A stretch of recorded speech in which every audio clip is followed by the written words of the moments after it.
Kate, welcome to the Global E-commerce Leaders Forum podcast. How are you doing today? I'm doing great. Thank you for having me. Looking forward to it. Well, thanks for joining Jim and I. And where are we finding you today?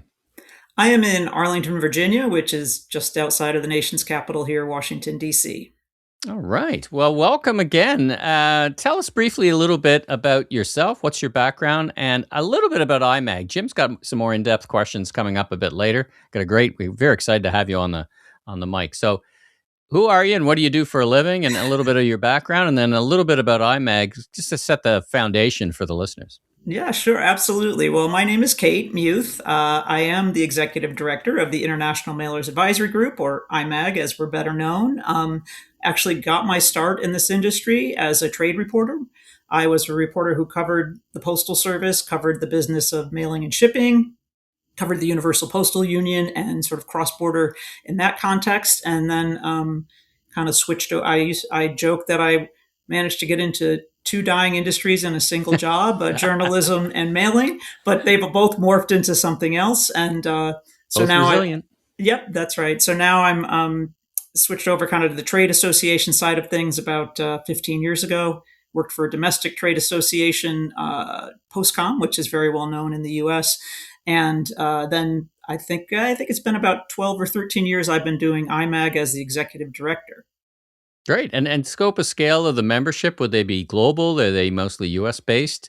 They are, yeah, good question, because we are, most of them are US based, although they are global, have global reach, of course, and they're service providers primarily, or technology companies, platforms, consolidators that help the brands and online retailers ship across borders, whether that's inbound to the US or outbound. We do have a handful of members based in the UK. We have a couple of members in Canada, but all of them, for the most part, have a presence in the US of some kind, either inbound or outbound from the US. Okay, well, Kate, it's great to have you on the mic here, today. And I wanted to thank you personally for being a strong community partner, to the Global E-commerce Leaders Forum.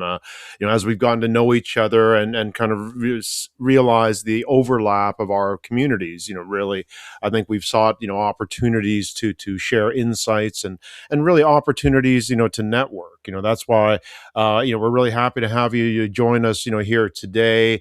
And, we hope that this becomes a somewhat regular segment on our Guelph podcast. We've been talking, obviously, around, a lot of the regulatory change that's been happening that you are staying, closely on top of. Can you elaborate a little bit in terms of your mandate, at IMAG, and how you're really supporting, those members, and maybe, shout out a couple of those members just to give, some context of, who you're working with. Right. Yeah. That's always dangerous to shout out one or two members, right? But I will. I think because you know some of them well, Jim, and they have been, I think, supporters of some of the Guelph and opportunities or community gatherings. I think ePost Global and Ascendia and Sky Postal, and we have, as I mentioned, a few members in the UK, Starlinks, Global, UKP, Hurricane. We have Zonos, and we have the platforms Etsy, eBay, and Amazon. So I apologize that I can't list them all, but you can find the members on our website. And so really our mandate is we're a little bit of a trade association that's a little bit clubby at times, in the sense that you can only be a member if you're a service provider. We focus really on policy and regulatory issues. I'm not a lobbyist, but I do obviously keep them very aware of what's going on in Capitol Hill and the federal agencies. And it's really about education, information, and advocacy, in the sense of trying to make those connections within postal administrations, within the agencies, and making sure that members are aware of all of the coming changes and how to adapt. And I would say, and then of course, they're welcome to use what we provide as an association to educate their customers and their clients, because one of the things that my members tell me is most important is managing expectations. So you may not be able, for instance, on the tariffs, right, on the IEEPA tariffs that took effect, as an association, we weren't going to go in there and tell the White House and make any changes to it. Of course, like that's something that's not only outside of our scope, but was probably not doable, even if we were, a big heavy hitter association. But we were able to educate and keep members informed so that they could manage expectations and let their own customers be aware. And we see that in particular with service issues or when there's issues with airlift, as we had during COVID and the shutdown of a lot of transportation, passenger flights internationally. Consolidators want to be able to tell their customers, listen, there's no lift or there's limited lift going into the Mideast right now. So you need to expect a longer time for your packages to arrive or your packages to even clear customs, or there's a customs issue in Brazil or something like that. So it's a way to help them educate and manage expectations. And then we do work on the global stage. We're very, as a small association, we actually have quite a large presence and voice at the Universal Postal Union, as that's opened up to the private sector through the consultative committee. So I would say, to describe IMAG, and I've heard others say this, we sort of punch above our weight, small, but well known, and I think fairly well respected in the sense that we are sharing very good information. Often, sometimes it's the only place that folks are getting it, and then giving you the tools to kind of go and be an advocate for yourself as well. Small but mighty. I love associations like yours because you really there's no hidden agenda. The mandate is to serve and inform the members. And I being on the other side of many of those conversations, you really appreciate someone who's in your corner and just is kind of trying to provide you just the facts as we see them. So I can appreciate how the IMAG members would appreciate your work. Now, how would you characterize market conditions for global trade, including global e-commerce, over the past 2 years? I mean, there's headline stories, Freedom Day, de minimis, IEPA tariffs, Supreme Court decisions, and refunds. But maybe it's a tall ask. But how would you characterize the past 2 years in terms of how their members are thinking about global trade and e-commerce?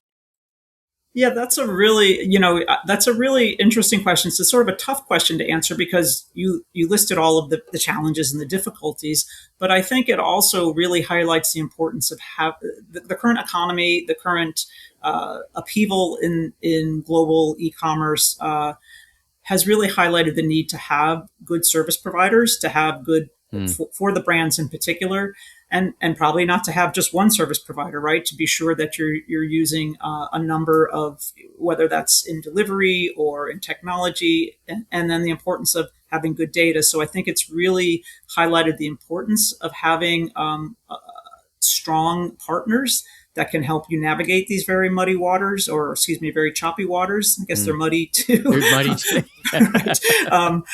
And I was just, can we use the word treacherous, right? Waters? Can we treacherous use that waters? In these uncertain times, right? We see that a lot in advertising.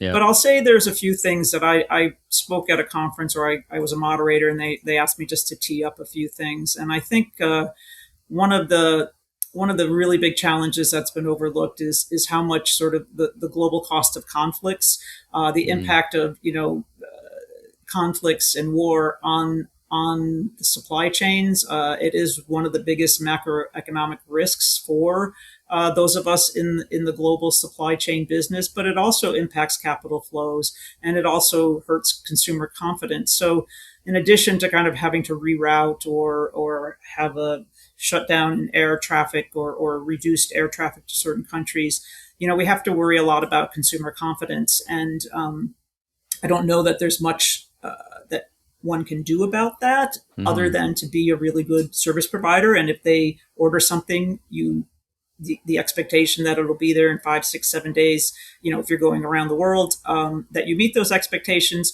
or you allow for the visibility that lets them see why something isn't reaching its destination. Well, it's such a great point. I mean, it all started, I guess, in this recent time with the Ukraine war, which has probably rerouted planes for 4 or 5 years, right, about where they can travel. And we seem to hear today, we're recording this mid-June, that some resolution is coming in the Strait of Hormuz. Now, I was talking to retailers last week, and their expectation is that while there may be a drop suddenly in the price of diesel or whatever at the market rate, that these disruptions from a fuel price surcharge will kind of last for the rest of 2025, or sorry, will last for the rest of 2026. Do you guys have a perspective on that, or how do you think about, or just wait and see like the rest of us? Yeah, I think it's a little bit of wait and see. I think it's sort of, preparing for the worst, just holding on to some optimism, but sort of preparing for the worst in some ways. I think the other difficulty is that you see a rise in even something like postage rates and things like Mm, that. And I guess the one, if you're an exporter from the U.S. and the dollar is weak, that helps a little bit. But then again, there's all of these other uncertainties in the market, and when we talk a little bit about the tariffs and trade agreements. And, I think we have to acknowledge that the U.S. is a little bit of an unreliable partner right now. And so that really hurts confidence, not just of consumers, but of the businesses that are kind of walking into these arrangements and negotiations. It's why we at Guelph, have been really focusing on the partner ecosystems that it really takes for any retailer or global consumer brand to really accomplish what they're setting out to do on an international stage, right? And I think that's why what you're doing with IMAG to inform some of these really important ecosystem partners to the global brands and retailers. I think it is just sort of part of what we've seen with the localization of inventory, for example, as opposed to those kind of consumer based packages crossing border. We're seeing much more investment on the part of like big global brands. So these are the things that I think are really running through the minds of a lot of our community members. And so, yeah, just kind of seeing these perspectives change. Let's talk a little bit about this year and what's been happening. Where are we at? What is happening with the tariff refunds, or IEPA refunds, as often referred to? What's your perspective on this at this point? Yeah, that one's a lot going on just in the last couple of weeks. So first phase of the IEPA refunds has been underway. CBP, Customs and Border Protection, has developed a system to begin processing the refunds for just a limited, like they're calling it phase one, and it's limited to certain unliquidated entries and liquidated entries within 80 days. Now, I understand that there was a hearing last week, and from that, CBP has committed to phase two, which would be liquidated entries that have where the importer has filed suit. So I think there's still, but the CBP or the administration, the Trump administration, has challenged the nationwide injunction that the Court of International Trade issued, saying anyone who paid IEPA refunds paid IEPA tariffs deserves a refund. And essentially, what the administration is challenging is if you haven't filed a suit in court for your refund and you're not in one of these sort of first two categories of the unliquidated and the recently liquidated, you don't deserve a refund, essentially. So that's going to be challenged that'll be something that the Federal Court of Appeals sorts out. But it leaves a lot of folks, so a lot of my members who paid the duties, imported, came in through a postal shipment, and there was a whole system sort of created for that because CBP didn't have a way to sort of remit and collect on postal shipments. So there was a special system set up with these qualified parties. Well, CBP is kind of saying we don't really have a way to pay those back, and oh, by the way, it was a third party that paid them, so the money won't actually get back to the refund wouldn't actually get back to the ultimate entity that sent the goods. So that's a big question mark. And my members are quite concerned because, even though it's probably the smallest amount of the inbound shipments, it's still millions and millions of dollars. So there's a lot of question marks around IEPA. I think a lot of that will be sorted when the Federal Court of Appeals takes up the administration's challenge to it. I was talking with, one of the Gulf global brands that, and how they were really counting on, some of those tariff refunds to really fund the programs, through the balance of the year.